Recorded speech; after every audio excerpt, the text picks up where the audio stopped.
नीलेश कुमार जी, झांसी से। मतलब सी राधा वल्लभ श्री हरिवंश। महाराज जी मैं अधम जो यहाँ बैठने का भी योग्य नहीं हूँ गुरुदेव। मैंने प्रभु के दिए इस जीवन में बहुत अपराध और हिंसक कार्य किए। इसके लिए मैं अधम आपसे और श्री जी से क्षमा मांगता हूँ गुरुदेव। मैं अधम आपके सत्संग और गुरुदेव आपके आशीर्वाद, श्री जी के आशीर्वाद से आपको जान पाया हूँ गुरुदेव। गुरुदेव मैं ग्रस्त हूँ। हमको तो नहीं जान पाए बच्चा, हमको जान जाओगे तो हमारे समान हो जाओगे। जानत तुम्हें हो जाए, ये तो पक्की। हाँ, बाहरी परिचय तो पा गए हो, सत्संग बढ़िया बोल लेते हैं, गोरे पीले हैं, हजारों लोग आ रहे हैं, ये तो जान सकते हो। लेकिन ये नहीं जान सकते कि मैं कौन हूं। मैं कौन हूं, तुम मुझे जान गए क्या? मुझे जान जाओगे तो कुछ जानने बाकी नहीं रहेगा भाई। अगर हमें तुम जान गए तो कुछ जानना बाकी नहीं रहेगा। बस इतना ही बात तुम समझ लो। हमारा नाम प्रेमानंद है, प्रेमानंद। और प्रेमानंद को जान गए तो प्रेमानंद में हो जाओगे, नहीं हो जाओगे? ब्रह्मविद ब्रह्मविद भवति, प्रेमानंद प्रेमानंद भवति। फिर अब रह क्या गया? प्रश्न नहीं रह गया। जब प्रेमानंद भवति तो भाई विषयानंद का त्याग करके ही प्रेमानंद में स्थित हुआ जाता है, जो भगवदानंद से भी ऊपर है। भगवदानंद से भी ऊपर प्रेमानंद है।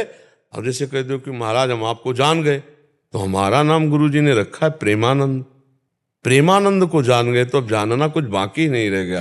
प्रेमानंद में कोई प्रश्न नहीं होता, न सोचती न कांक्षती। हाँ, इतना जरूर है कि हम बाहरी थोड़ा परिचय पा सकते हैं। हजारों लोग बैठते हैं, थोड़ा प्रवचन कर लेते हैं, थोड़ा गोरे पीले हैं, बस ये है बाहरी परिचय, सांसारिक। हमारा परिचय नहीं है, ये तो बाहरी व्यवहार का परिचय है। गुरुदेव मैं उसकी बात नहीं कह रहा हूँ, आपको अपने आप को जानने की बात कह रहा हूँ। उसमें लिखा है तो आप अपने को भी नहीं जाने।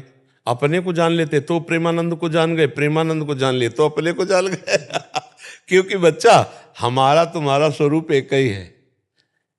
देखो, बिजली को जान लोगे तो हीटर में भी वही है, फ्रिज में भी वही है, एसी में भी वही है, और प्रकाश में भी वही है, हाइलोजन बल्ब आज में है। बिजली एक ही है, यंत्र के प्रभाव से उसका अलग अलग रंग दिखाई दे रहा है। एक तेजों में, प्रकाश में, एक गर्मी पैदा कर रहा है, एक ठंडी पैदा कर रहा है, पर बिजली वही है। तो तुम में, हम में, सब में बिजली वही, पावर वही, भगवदानंद प्रेमानंद सच्चिदानंद वही विराजमान है। बच्चा तुम अपने को भी नहीं जानते हो, और आगे।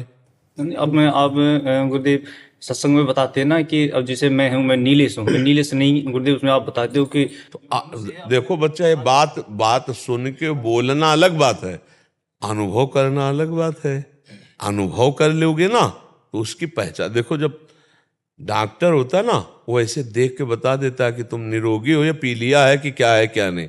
आजकल तो ये मशीनों से जांच होती है, पहले मशीनों से जाते थे। पहले तो आंख में दृष्टि गई, बोले जवान निकालो, और फिर इसके बाद जो ही कलाई पकड़ी तो ये पता चल जाता था। पहले ऐसे वैद्य होते थे। तो भगवदानंद का जो वैद्य होता है वो दृष्टि मात्र से पहचानता है। जो ही दृष्टि गई तो पता चलता है कि आप कितने ब्रह्मचारी हो, आप कितने जितेंद्रिय हो, आप कितने व्यभिचारी हो। आपके जो ही एक शब्द बोले तो शब्द तत्काल तोड़ लिया गया कि आप कितने ज्ञानी हो, आप कितने पानी में हो, कितना आपका अनुभव है, सब उसमें पता चल जाता है। तो बच्चा, अभी ना स्वरूप का बोध है और ना अभी गुरु का बोध है। आगे बोलो तो तुम्हारे कल्याण के लिए बोल रहे हैं। स्वरूप का बोध थोड़ी तुम्हें अभी, स्वरूप का बोध थोड़ी है। नहीं गुरुदेव, स्वरूप का वो तो नहीं, बस यही कि सत्संग में सुना है हमने कि बताते हैं कि मनुष्य जो है वो परमात्मा का अंश है और उसे आत्मा भी कहा गया है। हाँ, कहा। तो वो कहाँ है? इसी 3.5 हाथ के शरीर के अंतर्गत है। तो इस 3.5 हाथ के शरीर में कभी घुस के अंदर ढूंढा है? तो अभी तो घुसे ही नहीं हो अंदर, अभी तो बाहर ही हो, घर के बाहर हो ना। इंद्रिया भी बहिर्मुख है। मना खष्टान इंद्रियाणी प्रकृति स्थान कर सती। अभी तो प्रकृति में है बच्चा, अभी परमात्मा में लौटे तब पता चले। नाम जप करो, अच्छे आचरण करो, माता पिता गुरुजनों का आशीर्वाद लो, समाज की सेवा करो पहले ये, तो इससे तुम धीरे धीरे अंदर आने लगोगे। बाहर पवित्रता हो जाएगी ना, तो बाहर ये शरीर का एक कर्तव्य कर्म भी है। अगर आप इस शरीर समाज का जैसे एक हिस्सा है, आपने समाज सेवा नहीं की तो चाहे कोई भी हो, चाहे महात्मा हो, चाहे गृहस्थ हो, आपके साधन में विघ्न पड़ जाएगा। आपको समाज सेवा करनी है, तपस्या करो, शास्त्र स्वाध्याय करो, एकांत में भजन अर्जित करो और समाज को दो।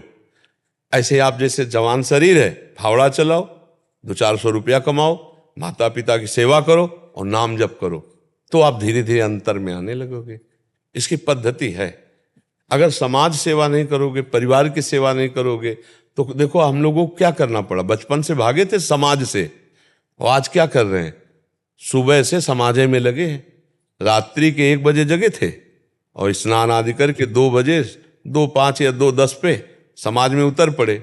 अब वहाँ दर्शन करते हुए यहाँ फिर यहाँ अपनी दिनचर्या, फिर सत्संग, फिर देख रहे हो अभी करके सीधे आके यहीं बैठे, एकांतिक शुरू है, अभी चलेगा 8, 8:15, 8:30 बजे तक, पर फिर ऊपर गए, कुछ मिनट बाद फिर श्री जी के साथ। एक दिनचर्या है, अपने को अर्पित कर दो समाज में और अंदर अंदर नाम जप करो, भगवान का भजन करो, तो ज्ञान प्रकाशित हो जाएगा। असली ज्ञान जिसे कहते हैं। आपसे ही पूछो तो परमार्थ में अभी कुछ नहीं हो, ऐसा मानो, तो उससे क्या होगा, हमारा अहंकार गलित हो जाएगा। एक एक पॉइंट पे हम बता सकते हैं आपको कि अभी आप कहीं भी टिके नहीं हो, तो आप जो हम कहें उसको करो, अभी सब बात बन जाएगी। माता पिता हैं, रोज पैर छूते हो? हाँ गुरुदेव जी, रोज। हाँ तो ठीक, माथा रख के प्रणाम करते हो रोज? माथा रख के नहीं करते हैं, कैसे? पैर हाथ। प्रात काल उठ के रघुनाथा, मात पिता गुरु नावहि माथा। माथा रखो तो बुद्धि शुद्ध हो जाएगी उनके चरणों। माता पिता साक्षात मातृदेवो भव पितृदेवो भव, ये साक्षात भगवान है।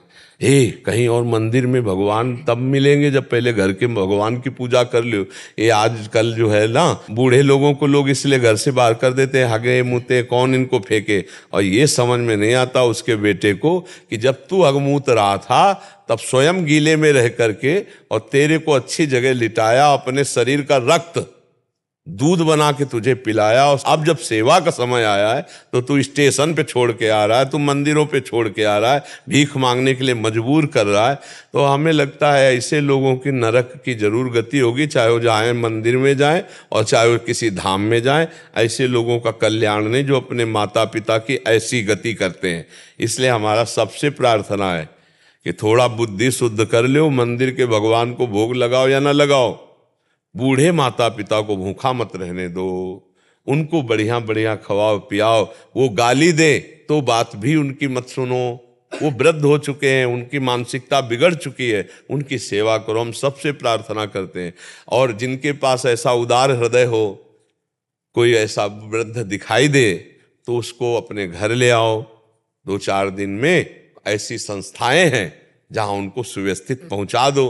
कई ऐसे वृद्धजन हैं जिनको अत्यंत आवश्यकता सेवा की है और लोग उस समय उनको घर से निकाल देते हैं। अब बोलो कहाँ शौच होंगे, कहाँ लोग शंका करेंगे। अब उनको सुबह चाय चाहिए, उनको भोजन चाहिए, उनको दवाइयाँ चाहिए।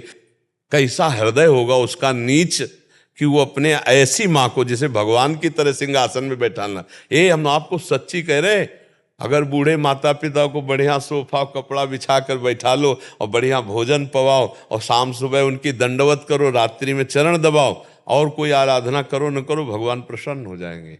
और भगवान आए दर्शन देने। जब पुंडरीक जी अपने माता पिता की रात दिन सेवा में रहते तो जो विट्ठल भगवान है ना, हाँ वो दर्शन देने आए। इसलिए माता पिता की सेवा करो बच्चा, और संयम से रहो, ब्रह्मचर्य से, और नाम जप करो, सब ज्ञान हो जाएगा। हम वृद्ध माताओं को तो हमने देखा, जो गुरुदेव है ना हमारे, वहाँ पर वृद्ध माताएं रहती हैं, उनके भी हम दर्शन करते हैं, उनसे भी हमने कुछ सीखा है। नहीं, खूब सेवा करो, दूसरे की माता की करो, अपने माता पिता की भी करो, ठीक है।